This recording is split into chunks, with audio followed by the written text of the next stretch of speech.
मेरे शिक्षण चैनल पर एक बार फिर आपका स्वागत है। पिछले हफ्ते हमने क्वांटम दुनिया के बारे में और यह कि आस्था और क्वांटम दुनिया कैसे एक साथ काम करते हैं, इस पर चर्चा शुरू की थी। हमें अंजीर के पेड़ जैसी आस्था, यीशु और अंजीर के पेड़ के बारे में बात करने का समय नहीं मिला था, लेकिन आज हम उसी के बारे में बात करेंगे। बहुत से लोग, खासकर धार्मिक लोग, चर्च में सालों से आने वाले लोग, वे हमेशा यीशु ने जो किया उसे हम जो कर सकते हैं उससे अलग मानते हैं। वे हमेशा सोचते हैं कि वह तो यीशु थे, वह परमेश्वर के पुत्र थे और इसी वजह से वे ये सब कर सकते थे। उन्होंने स्वयं को मनुष्य का पुत्र कहा था।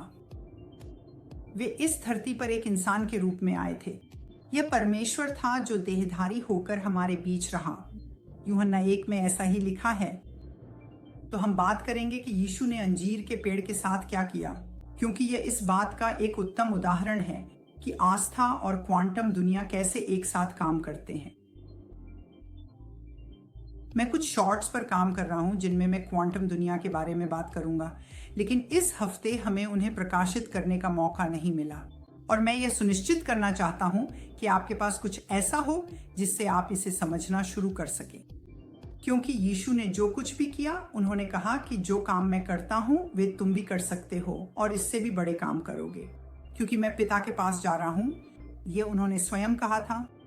तो इसमें कोई कारण नहीं है कि हम वही विश्वास क्यों नहीं अपना सकते जो यीशु ने अपनाया था। विश्वास और क्वांटम ब्रह्मांड, विश्वास और क्वांटम भौतिकी दोनों एक दूसरे के साथ चलते हैं, क्योंकि वही परमेश्वर जिसने हमें अपने विश्वास का, परमेश्वर के प्रकार के विश्वास का उपयोग करने की क्षमता दी, वही परमेश्वर है जिसने क्वांटम दुनिया भी बनाई। और जब मैं देखता हूं कि यीशु ने कैसे काम किया, तो आप मुझे यह नहीं कह सकते। कम से कम वह यह तो जानते ही थे कि वहां अन्य नियम भी लागू हैं जिनमें वह अपने विश्वास के साथ साथ काम कर रहे थे। तो हम इसके बारे में बात करने जा रहे हैं। मरकुस 11 को देखिए। हम पद 12 से शुरू करेंगे। और अगले दिन जब वे बेथानी में आए तो वह भूखे थे और दूर से एक अंजीर का पेड़ देखकर जिस पर पत्ते थे वह वहां गए, शायद उन्हें उस पर कुछ मिल जाए। और जब वह उसके पास पहुंचे तो उन्हें वहां पत्तों के अलावा कुछ नहीं मिला, क्योंकि अंजीरों का समय नहीं था। अब जैसा कि मुझे बताया गया है, अंजीर के पेड़ पर अगर पत्ते होते हैं तो अंजीर भी होते हैं। तो यह अंजीर का पेड़ उस प्राकृतिक नियम का पालन नहीं कर रहा था जिसके अनुसार अंजीर पेड़ पर उगते हैं। और यीशु ने उत्तर देकर उससे कहा, ध्यान दीजिए, वहां कोई यीशु से बात नहीं कर रहा था, लेकिन पेड़ बोल रहा था। पेड़ कह रहा था, तुम अंजीर नहीं पा सकते क्योंकि यहाँ कोई अंजीर नहीं है। और यीशु ये पद्य में कहता है 14, यीशु ने उसे उत्तर दिया कि वह पेड़ से कहता है, हे मनुष्य, अपना फल परलोक में सदा के लिए खाना। और शिष्यों ने सुना। वह बस चलता रहा। उसने कुछ नहीं किया, बस पेड़ से बात की और कहा, नहीं मनुष्य, अब से कभी भी तेरा फल नहीं खाया जाएगा। उन्होंने वही कहा जिसकी उन्हें उम्मीद थी। क्वांटम दुनिया में कण निरंतर गतिशील रहते हैं। वे एक ही समय में उपस्थित भी हैं और अनुपस्थित भी, और यह पर्यवेक्षक की मंशा पर निर्भर करता है। उन्होंने अध्ययन किए हैं और पर्यवेक्षक बदल देगा कि वे कण किस दिशा में प्रतिक्रिया करते हैं। लेकिन कोई भी वास्तव में इस बारे में बात नहीं करता, सिवाय उन जेम्स वैज्ञानिकों के जिनका मैंने पिछले सप्ताह उल्लेख किया था। कोई भी वास्तव में यह नहीं बताता कि शब्दों का कितना प्रभाव पड़ता है प्राकृतिक चीजों पर, लेकिन वे करते हैं। हमें वही रचनात्मक शक्ति दी गई है जो परमेश्वर के पास थी। उत्पत्ति 1 में ऐसा लगता है जैसे परमेश्वर खुद को दोहरा रहे हैं, और यह बहुत दोहरावपूर्ण लगता है, लेकिन वास्तव में वह खुद को दोहरा रहे हैं। वह उत्पत्ति 1 के पूरे अध्याय में एक बात स्पष्ट कर रहे हैं। परमेश्वर ने कहा, वैसा ही हुआ। परमेश्वर ने कहा, वैसा ही हुआ। परमेश्वर ने कहा, वैसा ही हुआ। फिर उन्होंने मनुष्य को अपने स्वरूप में बनाया। जो हम कहते हैं वह पूरा होगा, क्योंकि जब हम उसे मंशा के साथ कहते हैं। और हम विश्वास करते हैं कि हम जो प्रार्थना करते हैं या जो कहते हैं वह हमें मिलेगा, वह जरूर होगा। वह क्वांटम संसार विश्वास के शब्दों का पालन करेगा। मैं अब अगले दिन की बात पर आ रहा हूं। और सुबह ये पद 20 है। और सुबह जब वे वहां से गुजरे तो उन्होंने देखा कि अंजीर का पेड़ जड़ों से सूख गया था। जब आपके जीवन में कोई समस्या आती है जिससे आप निपटने की कोशिश कर रहे हैं, चाहे वह कोई भी हो, एक खराब शादी हो या आर्थिक संघर्ष या बच्चे जो आज्ञा नहीं मानते या परिवार के सदस्य जो नफरत कर रहे हैं, ये सब हर चीज की एक जड़ होती है। जो भी कभी घास पात उखाड़ता है, और मैं मिट्टी का काम नहीं करता इसलिए मैं घास नहीं उखाड़ता, लेकिन जो भी घास उखाड़ता है वह जानता है कि अगर आप सिर्फ घास को ऊपर से खींच लें या काट दें जमीन के स्तर पर, तो वह फिर से उगाएगी क्योंकि जड़ों को नहीं निकाला गया है। जब कोई घास उखाड़ता है, और मुझे बचपन में यह करना पड़ता था, जो कि मुझे यह काम नापसंद होने का एक कारण है, जब कोई घास उखाड़ता है तो उसे जड़ तक जाना पड़ता है, उसे घास की पूरी जड़ निकालनी पड़ती है, वरना वह फिर से उगाती है। बहुत जल्दी वह वैसे भी अंततः फिर से उगाएगी, क्योंकि पृथ्वी आदम के कारण शापित है, लेकिन वह इतनी जल्दी नहीं उगेगी।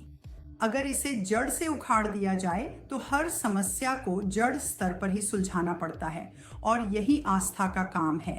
यहीं पर आस्था आती है, क्योंकि आस्था चीजों को जड़ स्तर पर सुलझाती है। अब वापस वचन 20 पर मैं इसे फिर से दोहराने जा रहा हूं। और सुबह जब वे वहां से गुजरे तो उन्होंने देखा कि अंजीर का पेड़ जड़ों से सूख गया था। और पतरस ने याद करते हुए उससे कहा, गुरु देखो, वह अंजीर का पेड़ जिसे आपने शाप दिया था सूख गया है। यीशु ने यह नहीं कहा, अरे देखो, जो मैंने कल कहा था वह सच हो गया। उन्हें कोई हैरानी नहीं हुई। उन्होंने जो भी शब्द कहे वे जानबूझकर और उद्देश्य के साथ कहे। आपको एक भी बार ऐसा नहीं मिलेगा कि यीशु ने कोई मूर्खतापूर्ण मजाक किया हो या कोई मूर्खतापूर्ण टिप्पणी की हो, या जैसे मेरे पैर मुझे मार रहे हैं, मैं मरने वाला हूँ, मुझे जाना है, जैसी कोई बात कही हो।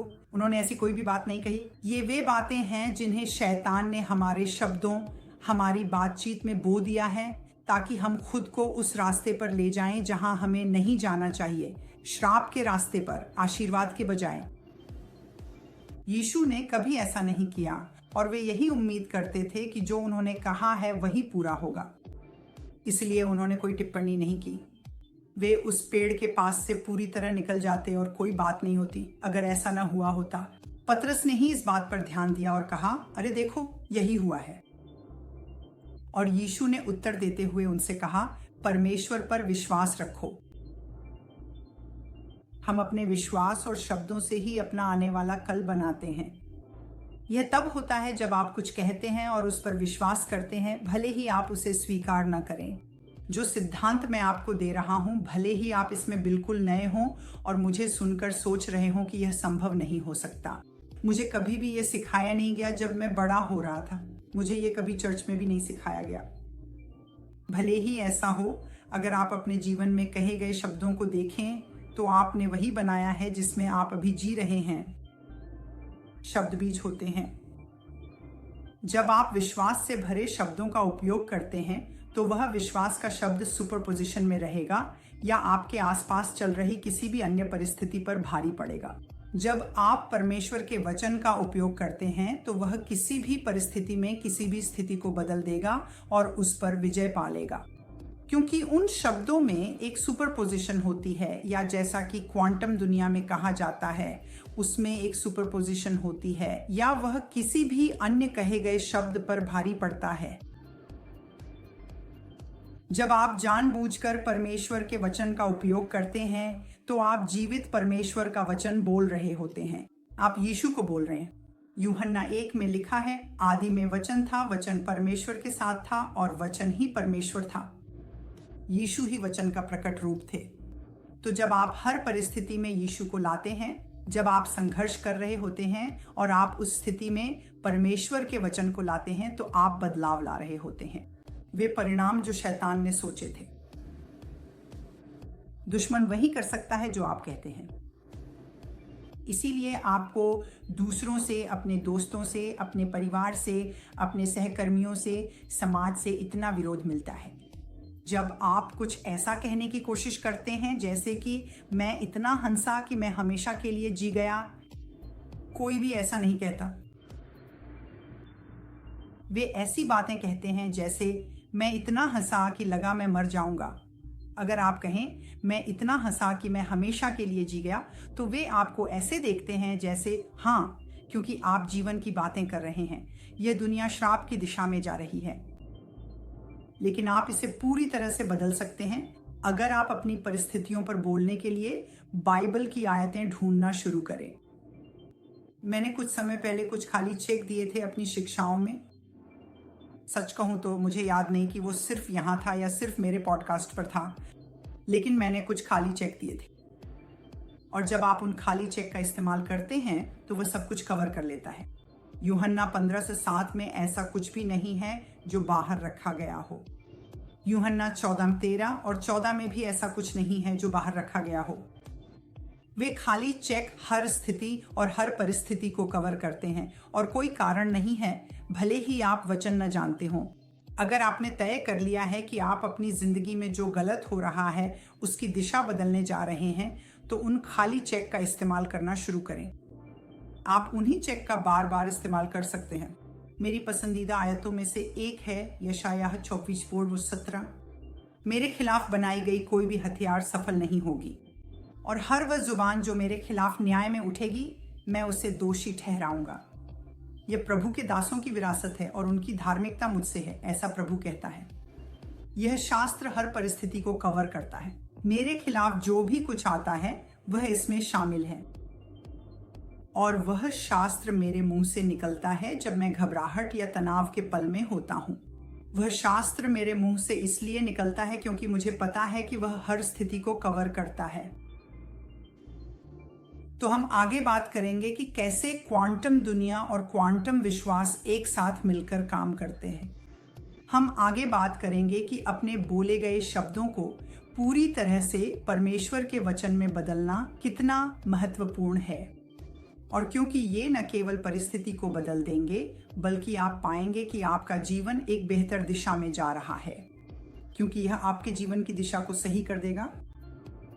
याकूब की पुस्तक में लिखा है कैसे एक जहाज का पतवार पूरे जहाज की दिशा बदल देता है, लेकिन यह तुरंत जहाज को नहीं घुमा देता। जब जहाज के पतवार का इस्तेमाल किया जाता है तो वह बहुत धीरे धीरे दिशा बदलता है, लेकिन जब तक आप सही दिशा में बने रहते हैं वह बदलता रहता है। ठीक यही बात आपके शब्दों को बदलने पर भी लागू होती है।